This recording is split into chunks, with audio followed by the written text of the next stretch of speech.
Hello everyone, today I'm doing a full walkthrough video as usual of our latest update for 11. Maybe you have already seen the presentation video we have released last Friday, but this video is going to be a long version one where I'm going to go step by step through all the features that we have implemented into this software update and tell you all the new goodness that comes with it, as well as some answers to the feedbacks that you have guys provided us through the YouTube videos and the emails you have been sending us for the past 1 week.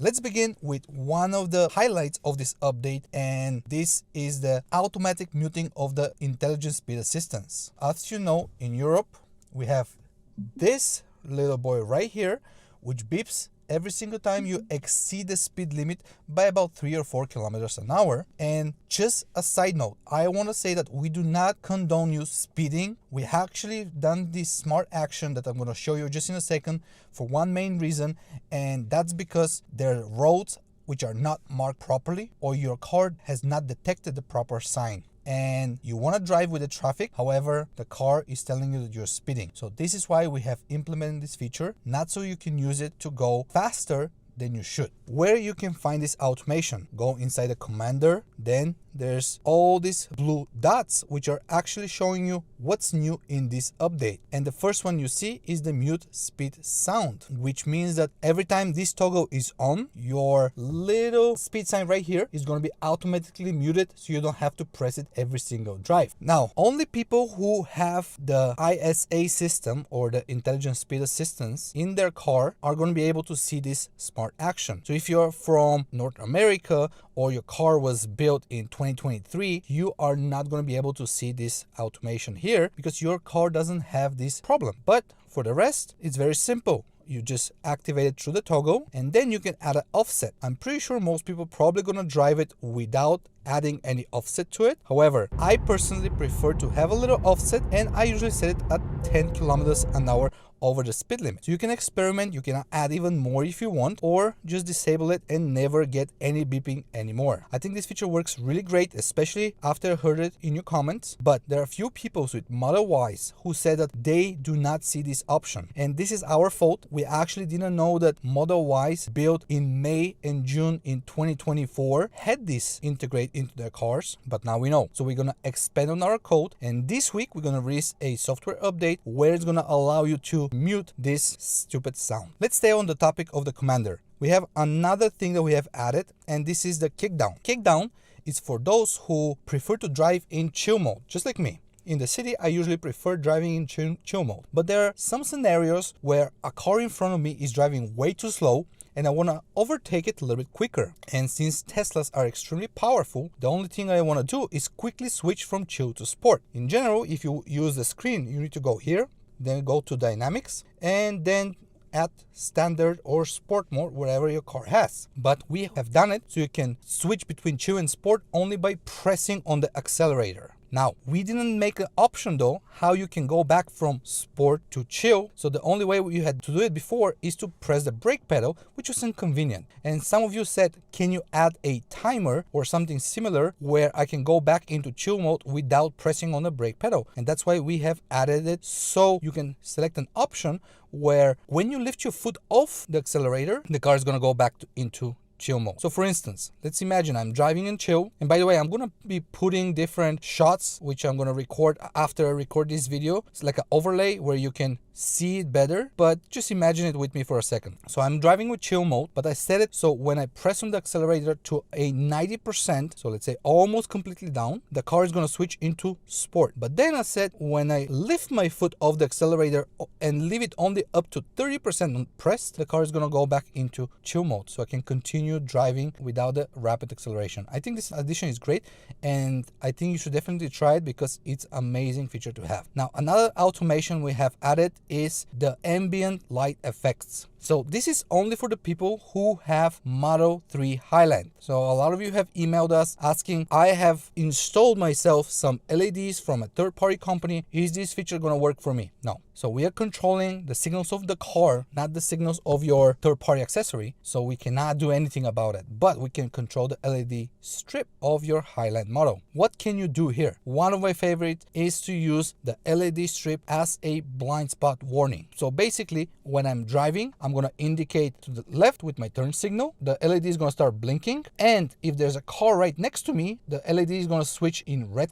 instead of the standard green, which I think it's extremely handy, and many people already tried it and they loved it. What does always means though? Because blind spot, you have three options: to have it off, to have it on only on turn signal, or to have it always.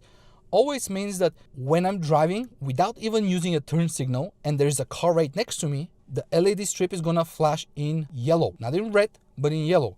We separate those two colors so you can realize what's happening around you. So yellow means there is someone next to me, but my intention is not to do a maneuver. But if you turn on your turn signal, the yellow is going to turn into red, which I think is also very handy. I'm personally not using it, but you should definitely try it. And if you want this extra layer of safety, I think you're going to really like it. So this is what always means, but you can set it and play with it as you wish. Then we have turn signals. Right now you see that my LED strip is blue.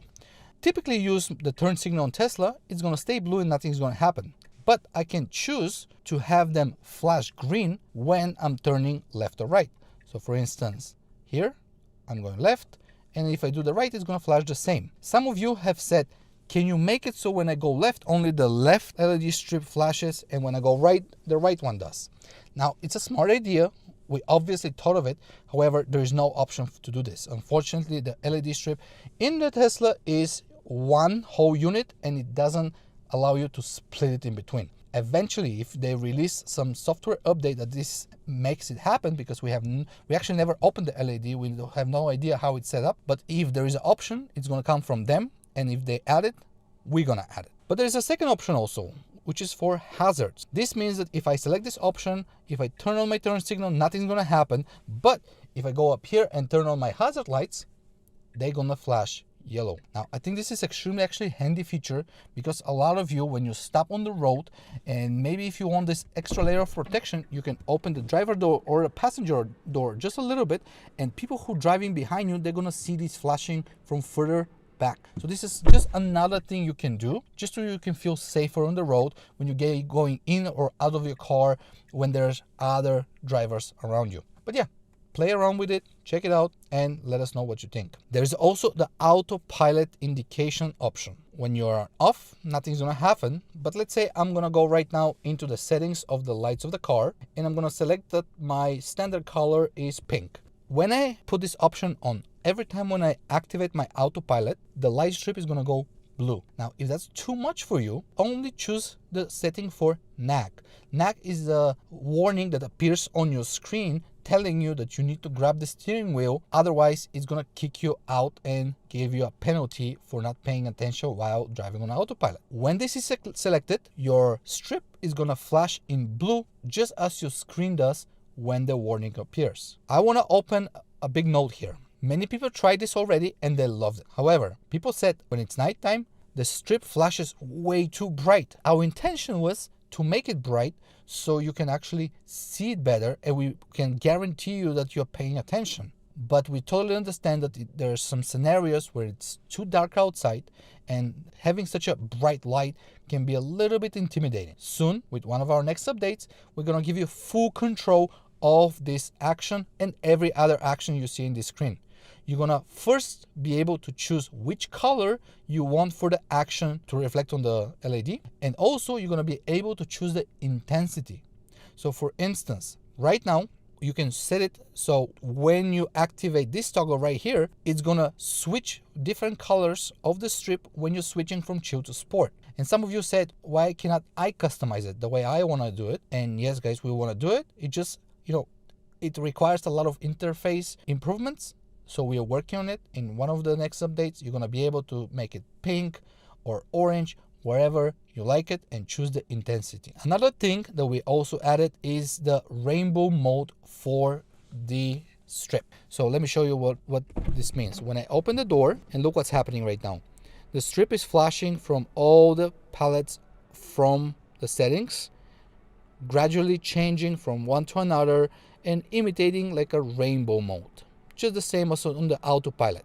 This is very fun to add it as a welcome animation, so when you're getting in and out of your car, it's gonna flash like this. I think it's pretty cool, and it's gonna tell everybody else who owns a Tesla that you've done something special to your car. But you also can select the option for autopilot, which is gonna allow you to flash it in the colors of the rainbow mode, just as it's done on the screen if you have enabled it from the toolbox. So it's fun. We're gonna be expanding on these light strip animations, so stay tuned, because I'm sure you're gonna like everything else that's coming in. And the last thing that's from the commander options is the park if unbuckled. Now I'm in the Model 3 Highland, so this is not gonna be working for me because I already have this option with the new car. However, the older cars before the Highland, they do not have this option. So we wanted to integrate it for you. What this does is something similar as I said it in the original video, removing the push to start button, which is so annoying, right? Like, I love that Tesla doesn't have this.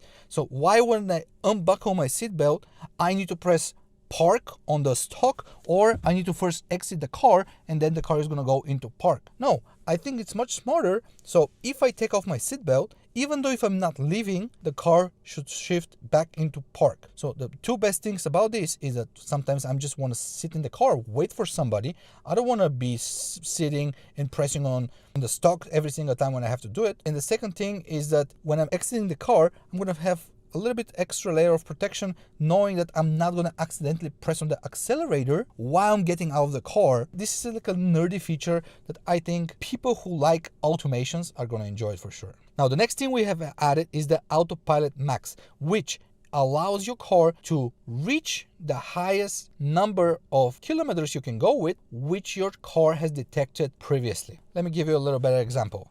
I'm driving on the road with 50 kilometers an hour because that's what the traffic sign says. The next traffic sign comes, the Tesla reads it, but the car stays on 50. It doesn't accelerate. So what do you do in this situation? Two things. You press on the accelerator or you scroll to the scroll wheel. So we have done this as a feature here in our products. So what you do is you set it up in the sexy buttons or the knob. In the knob, it's located inside the submenu of the autopilot when you go in. So there's an option which is called Max. So you press on it, and if your car is driving with 50 and the sign says 80, the car is going to go into 80. Few people have tested this feature, but they found a little bug that we couldn't detect it when we were testing it, but it's great that we have such a good community that tested it so quick for us. So what they have found is that sometimes if the traffic sign says that I can go with 50, the car goes with 55 after I press this button. So this happens because there is rounding of the numbers. So basically we are telling your car increase by 5, increase by 5, increase by 5, so until you reach this sign right here. But let's say if the sign is 50, but you're driving with 39, the car is gonna increase 3 times by 5, which is going to push it into driving with 55 instead of 50. This is something that we need to play a little bit more around. Maybe we're going to be increasing the car with a little bit less than 5, or just give it a little extra gap of a few milliseconds so you can recognize better what speed it drives at. But this is something we're going to improve. It's not a big issue actually, because again, it's not increasing it by 40 kilometers, but it's something that, you know, if you are picky and you want to be driving right at the dot with the traffic sign, that's going to frustrate you from time to time. Now, where can you find the Autopilot Max feature? When you go into Actions, that's for the buttons. You go into Autopilot right here. You scroll down and there's the Autopilot Max feature. You can set it as a button or you can set it to the knob and play with it through the submenu of the knob. Now, what else we have added for the buttons? Presets for the passenger seat. Now, it's a little messy right here, don't mind this, but it's so cool that with our newest update, you can actually move the seat forward and backward, as you can do the same thing with the driver's seat. So as you know, you have different profiles. So if I select, let's say, my colleague's profile, the seat is adjusting based on that. And then if I go and select my own profile, it moves it my position. But why is it not doing the same thing for the passenger? Tesla just is doing their own thing, and that's why we are here for, to give you options that you guys want to have. So let me show you how it works.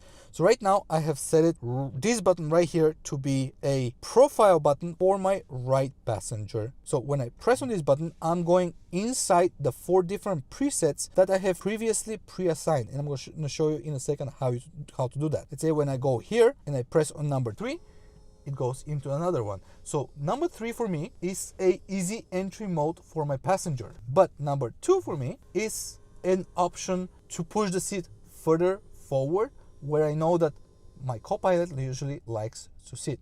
And that's why we have made 4 different options. I always suggest to have at least one of them as an easy entry. It's a great option for elderly people, or people who have harder time to get in and out of the car. I think they're gonna feel much more comfortable. Me as a bigger guy, I love when my driver's seat goes into easy entry every time. I feel much better getting in and out of the car. So I want to do the same to my passenger as well. Here's how you can set them up. You go into actions. This is for the buttons, but it's similar for the knob. You go into the seat adjustment. You can scroll all the way down, and here are the 2 options. You have the left seat and the right seat. We do not call it driver and passenger, because if you're in the UK or Hong Kong, the steering wheel is going to be on the right, so that your passenger is actually going to be on the left. That's why we're calling it left and right, so you can select it based on your car. So when I go inside the feature, I have 4 different profiles. So let's say right now I'm happy where the seat is. I like this position. So I'm going to store this to a seat profile number 1. Then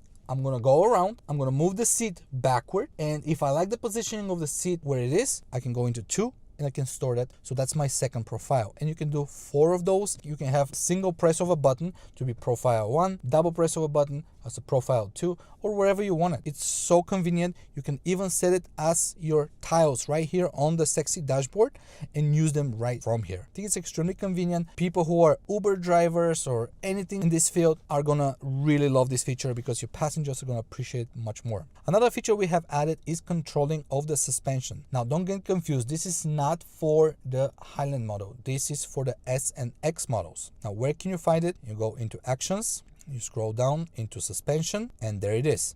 As you see, there are 5 levels, because there's 5 levels on the Model X, but the Model S has only 4 levels. It starts from low and goes to very high. However, we did not know that, and I'm pretty sure you do not know that. In Tesla, there's a secret menu where you can activate another level called very low, which drops the car even further down by another 12 millimeters. It goes straight into cheetah stance, just like you do it on the drag strip mode, without having to go into that feature. So the car goes super low. It's really impressive to look at it from the outside. But remember, you only need to use this feature when the roads are perfect.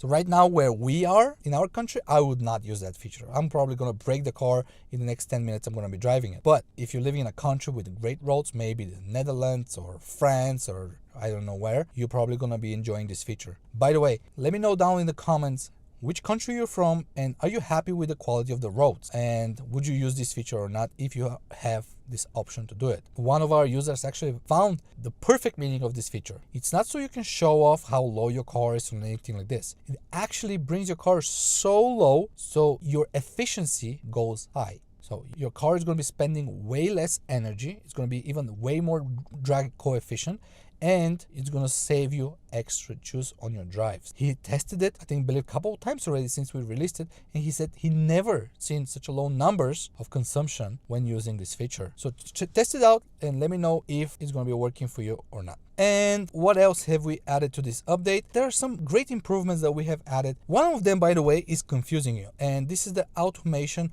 for the presenting trunk. As you know, we've done a automation where your trunk opens when you approach it, and we have added the door button activation method. So how it used to work is when you open your door and you press your button one more time, the car was beeping or doing a honk at you, telling you that I'm storing the feature and I'm going to be waiting for you to come back in the next 15 to 30 minutes to open the trunk when you come next to me. However, many of you were very right. You said when I activate this feature, the honking is embarrassing. Everybody's looking at me, or I want to be quiet because my kids are sleeping. I don't want to activate this feature like this. Can you do something about it? So yeah, we did it. Right now, when you activate it, the voice notification chime is going to come and tell you that this feature is active. Now, it might be a little bit confusing for you, but you just need to remember, you're sitting inside of your car, you're pressing your door button twice, once, twice, you look to the side, and you're going to see that this popped up. If it's up, this means that this feature is stored, and you have between 15 and 30 minutes to come back and use the smart presenting trunk feature. A lot of people actually been playing around with it and said, I wish I could use it for a longer period. You remember, the commander is awake only when your car is awake. So when the car falls asleep, the commander falls asleep, and that's the reason why the feature stops working. But somebody was very smart, and they say, do you know that if I put my car into keep or camp mode and leave it and come back, the feature stays active? It's very smart. So test it out. Play around with it. Let's say if you go to the store and you're going to spend more time, let's say an hour or more, just maybe put it in keep mode, leave the car, come back, and let's see if it's going to work or not. Or play around with camp mode. Test it, give it a shot, and let us know down in the comments. So there's other things added, just like the speed signs to be inside the sexy dashboard. This is a great addition because many of you are actually using it right here behind the steering wheel. You asked many times, can you add the speed sign so I'm aware what's happening on the road, how fast I can go. So here it is, you have it. But there's another thing that we have added, and this is the HUD view. As you can see, when I activate this option, the screen actually flipped. So right now I can place my phone right here, and at night on the windshield, I'm going to be seeing all the data from my phone and act like a HUD. But because the design of our product or design of our dashboard is very minimalistic, the lines are very tiny, the reflection gets doubled on the windscreen. So it doesn't look as great. So that's why we have started making a new design, which is gonna get rid of the doubling of the numbers. I'm pretty sure you're gonna be very happy to see what we're working on. Just give us another month or so. We are still testing it. We are changing the font, playing around with the numbers and the lettering. We're gonna see what's gonna come up. But for now, we are very happy what we were able to do, and we just wanna be able to try to improve it even more, because again, I think this option at night is amazing. So yeah, as you see, we are constantly improving, adding more and more features. We've read all of your suggestions, so please know that we are really eager to do all of them. It's hard because there's a lot of you. For those who are with us for the past 3 years, you see that we are always upgrading our product. We want to make sure that more and more people can enjoy it. And if you're happy with this update, and if you're happy with what we bring to the table, right now is the best time to share this with your friends who have Teslas, because we are having a Black Friday sale running on our website. You can get everything there 20% off just until December 2nd. So maybe that's going to be a good tip for some of your friends and family to get our products and put them in your car for a better price. Thank you so much for being with us. I hope this video makes sense. If you have some comments, you know where to write them. See you soon.